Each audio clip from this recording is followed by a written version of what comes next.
Di saat itu dia meminta izin kepada Herman. "Ayah Herman, aku kesini mau minta izin. Aku mau bawa dan juga anakku ke rumah ayahku. Katanya ayah kangen mau ketemu cucunya. Boleh kan ya?" ucap Riko kepada mertuanya Herman. Lalu Herman berkata, "Aduh, kamu ini udah tahu istrimu baru aja melahirkan. Belum kuat buat jalan. Anaknya juga masih gak boleh dibawa keluar dulu. Jangan macam-macam dulu lah. Sabar ya. Nanti aja kalau sudah sebulan atau sudah 40 hari. Sabar ya, sabar. Bilang ayahmu kalau mau ketemu cucunya datang aja ke sini. Gak apa-apa kok," ucap Herman di saat itu. Mendengar ucapan dari mertuanya itu, kemudian Riko berkata lagi, "Ya kan deket ya. Ah, lebay amat. Beberapa langkah doang dari sini, gak ngaruh kali ya. Ya lagian udah kuat kok buat jalan." Namun ternyata bantahan dari Riko itu justru tidak diindahkan oleh Herman. Dia tetap melarang Riko dan Herman masih tidak mengizinkan menantunya tersebut untuk membawa anak dan cucunya. Halo Sobat Pena, apa kabar hari ini? Assalamualaikum warahmatullahi wabarakatuh. Hari ini kita akan kembali membahas kisah nyata kejadian yang mengerikan yang ada di muka bumi ini. Kisah yang satu ini berasal dari Sumatera Selatan. Menceritakan tentang seorang wanita yang baru saja melahirkan di rumah orang tuanya. Lalu selepas melahirkan, belum 40 hari umur sang bayi, suami dari wanita tersebut sudah meminta agar bayi mereka itu segera dipindahkan ke rumah orang tua laki-laki dengan alasan sang ayah ingin merawat cucu barunya. Namun sobat, permintaan itu ternyata ditentang oleh ayah mertuanya, yaitu ayah dari si istri. Ya, hal ini karena beberapa alasan. Termasuk salah satunya sang anak yang baru saja lahir yang mungkin belum boleh dibawa keluar terlebih dahulu.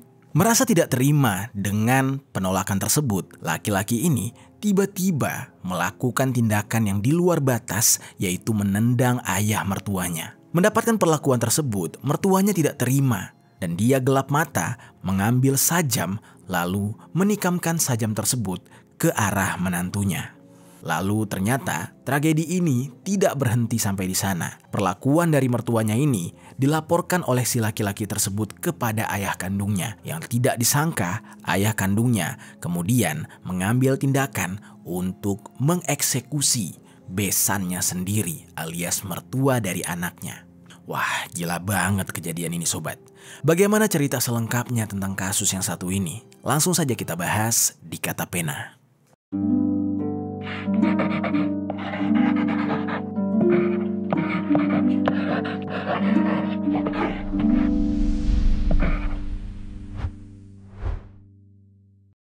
Motif dua besan warga RT 3 Kelurahan Pasar Muara Beliti, Kecamatan Muara Beliti saling hingga berujung pada Sabtu 23 Desember 2023.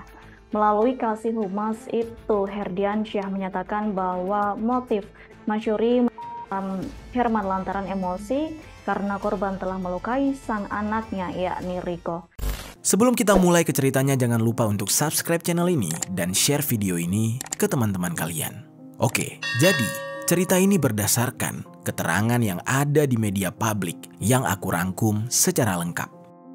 Jadi di sebuah desa, tepatnya di Kelurahan Pasar Muara Beliti, Kecamatan Muara Beliti, ada seorang laki-laki paruhbaya bernama Herman. Usianya sudah 47 tahun. Herman ini biasa dipanggil dengan sebutan Manda oleh keluarga dan orang-orang sekitarnya. Namun di dalam cerita ini kita sebut saja nama aslinya yaitu Herman. Nah, Herman ini dengan kesederhanaannya tinggal bersama anak dan istrinya.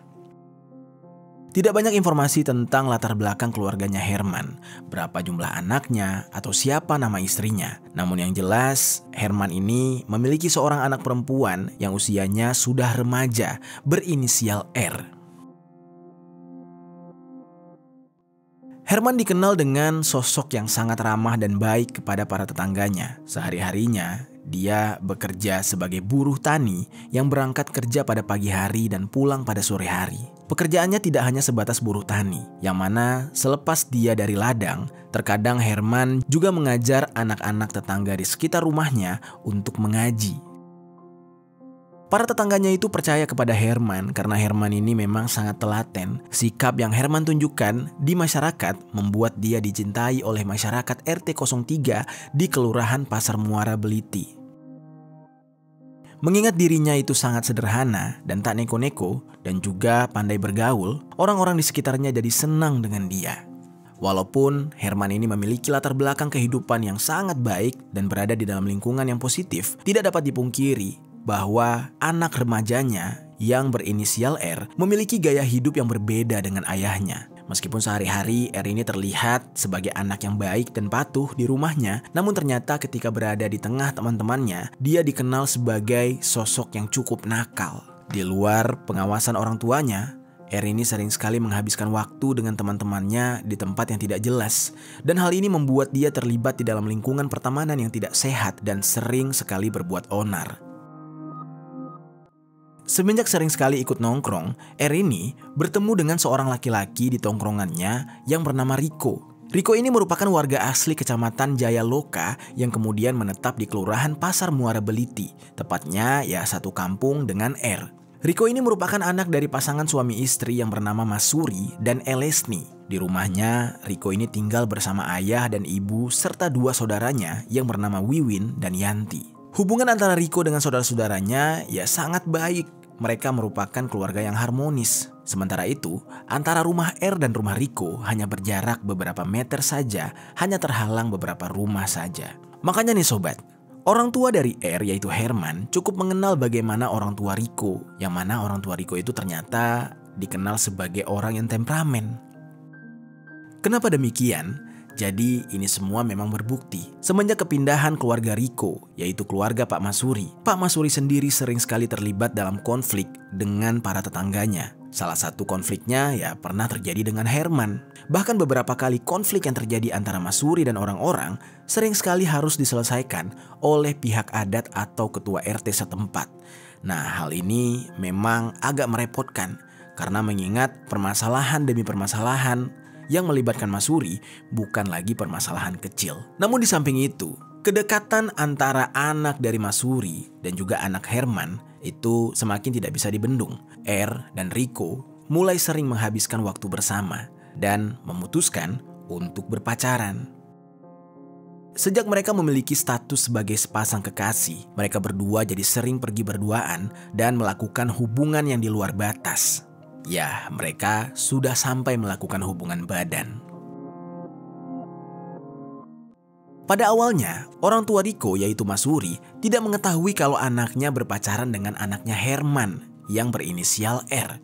Namun karena rumah mereka berdekatan dan beberapa orang sering sekali melihat mereka berdua pergi bersama, hal itu mendatangkan kecurigaan kalau memang mereka ini ada hubungan serius. Akhirnya, informasi tentang hubungan anak-anak ini tersebar di kalangan warga mereka. Dan bahkan informasi kalau mereka berdua sudah melakukan hubungan badan juga sudah mulai terdengar di telinga orang tua mereka.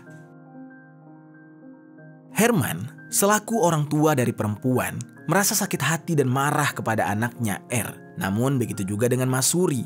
Dia merasa malu anak laki-lakinya yang bernama Riko sudah menyetubuhi anak orang. Saat itu, orang tua dari kedua belah pihak merasa kecewa dengan anaknya. Apalagi Herman yang merasa seharusnya anaknya R bisa mendapatkan laki-laki lain, bukannya berpacaran dengan anak Masuri yang terkenal temperamental dan suka berbuat masalah. Dan bahkan parahnya, Masuri sendiri belum akur dengan Herman. Bisa-bisanya anak mereka berpacaran. Namun karena kedua belah pihak sudah merasa malu, dan demi menutupi rasa malu tersebut, akhirnya mereka mencoba untuk bermusyawarah, mengenyampingkan ego masing-masing dan mengambil langkah untuk bermaaf-maafan dan lalu memilih untuk menikahkan anak mereka.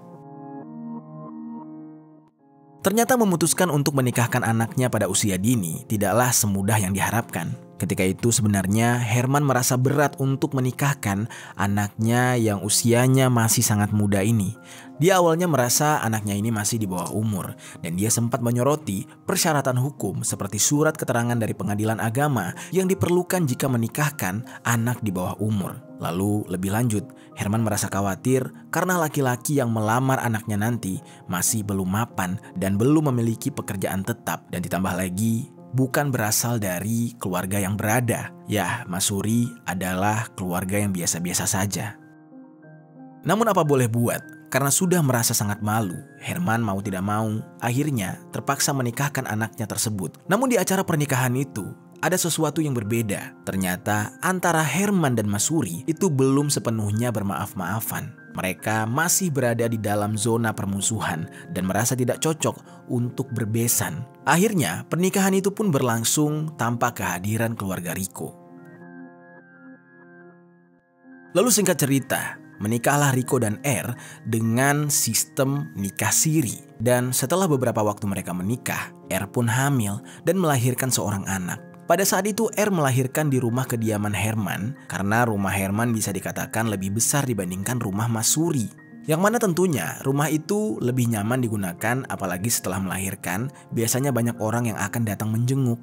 Pada awalnya semuanya berjalan biasa-biasa saja, tidak ada permasalahan apapun karena sebelum melahirkan memang antara Riko dan R sudah sepakat jika anak mereka lahir nantinya mereka akan tinggal di rumah Herman. Namun sobat, ternyata tidak sesuai dengan kesepakatan. Mas Suri, ayahnya Riko, yang tidak hadir pada pernikahan anaknya, tiba-tiba saja mulai senang dengan pernikahan anaknya tersebut.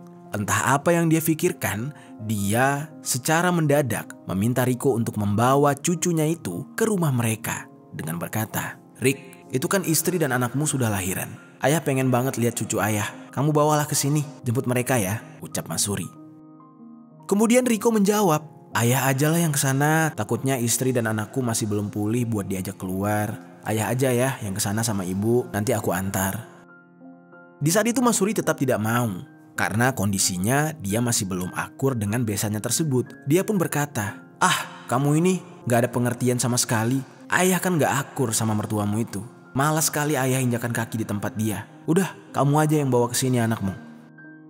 Lalu kemudian Riko yang tidak bisa melawan dengan perkataan ayahnya dan juga paham akan situasi, kemudian mengiyakan permintaan ayahnya tersebut dengan mengatakan, "Baiklah kalau gitu, ya udah besok aku ke rumah mertuaku, aku jemput istri dan anakku, aku ajak ke sini ya." Keesokan harinya, pada tanggal 23 Desember tahun 2023, Riko mengajak saudara perempuannya Wiwin untuk menemani dia ke rumah mertuanya Herman untuk menjemput anaknya tersebut. Saat itu Wiwin mau-mau aja, karena jarak dari rumahnya ke rumah Herman itu tidak terlalu jauh, dan pergilah mereka berdua ke sana. Tak lama kemudian, sampailah mereka berdua di kediaman Herman. Ketika itu, Riko dan Wiwin disambut oleh Herman. Dan ternyata dengan tanpa basa-basi, Riko langsung berkata kepada Herman.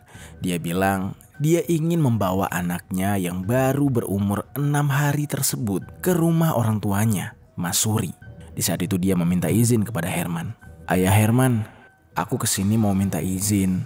Aku mau bawa R dan juga anakku ke rumah ayahku. Katanya ayah kangen mau ketemu cucunya. Boleh kan ya?" ucap Riko kepada mertuanya Herman.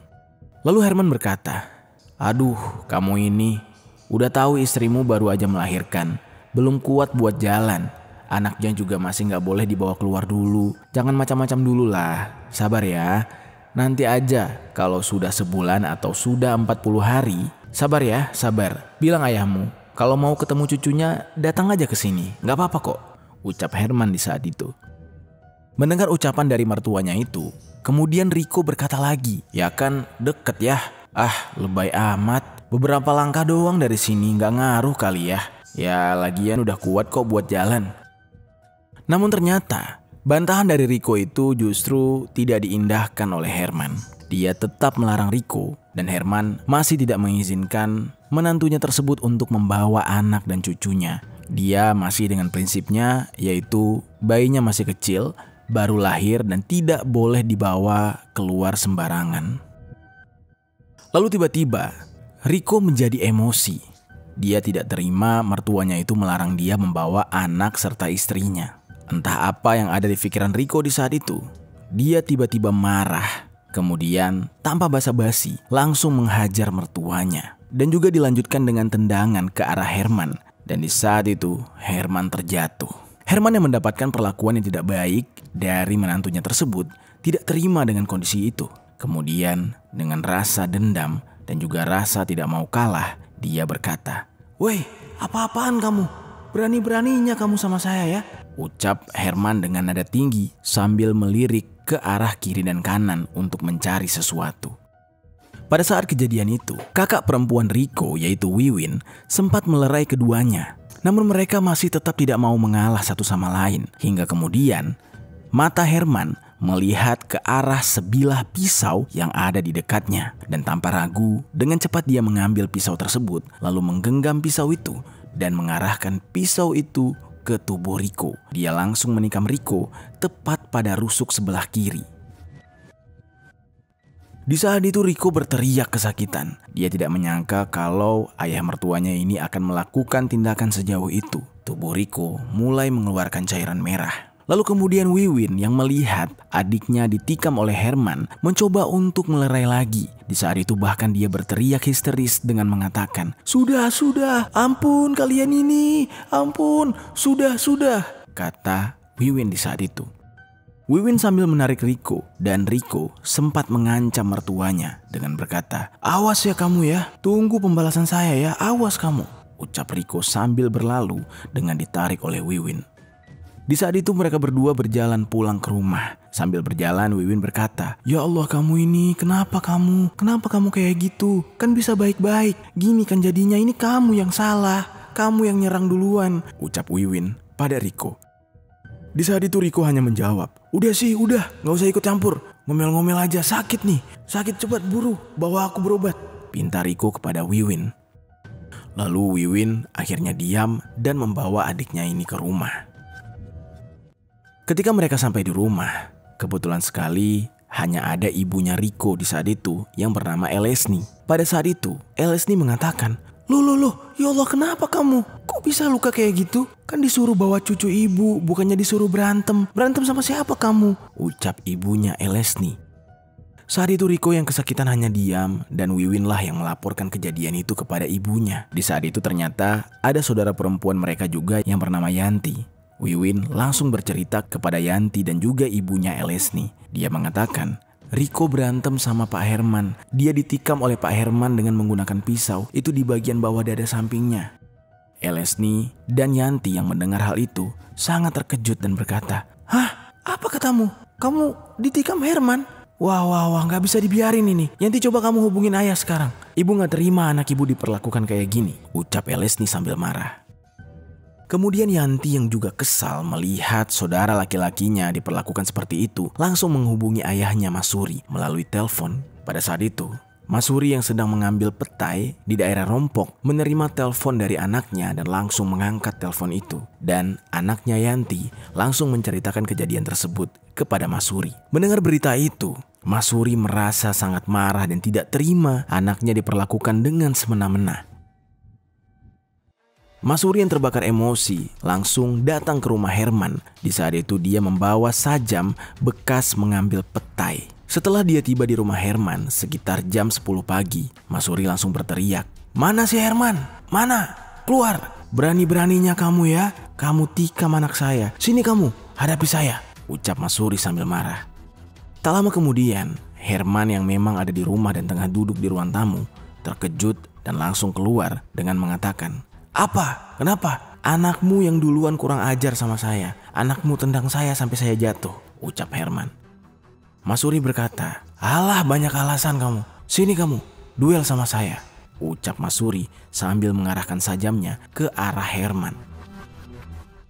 Di saat itu dengan gelap mata, Masuri langsung menyerang Herman dengan sajam yang dia bawa. Dia menikam Masuri di bagian lehernya. Hal itu langsung membuat Herman mengalami pendarahan hebat dengan luka menganga di bagian tubuhnya. Dan tidak puas sampai di situ, Masuri langsung menikam bagian perut Herman dan menyebabkan luka sobek di bagian perutnya yang sangat parah. Dan hal tersebut membuat seisi lantai berlumuran dengan cairan merah. Dan Herman pun tewas di lokasi.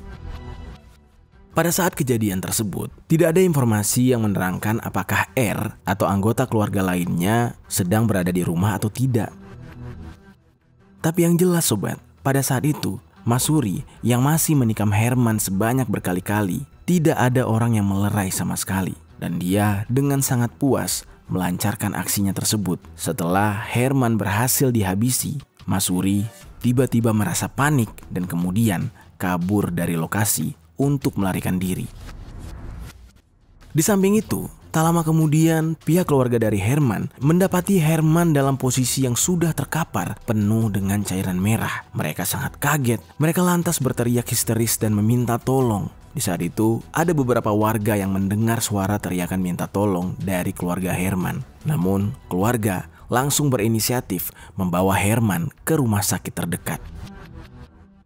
Posisinya di saat itu Herman sudah tidak lagi bergerak, yang mana sebenarnya Herman memang sudah tidak bernyawa. Pihak keluarga yang terkejut dengan keadaan ini langsung mencari bala bantuan dan melaporkan kejadian tersebut kepada pihak kepolisian Polres Mura. Di saat itu pihak kepolisian langsung bergerak cepat. Pihak kepolisian datang ke TKP dan mulai menginvestigasi. Pihak kepolisian meminta beberapa kesaksian dari tetangga yang sempat melihat seseorang berjalan terburu-buru keluar dari rumah Herman.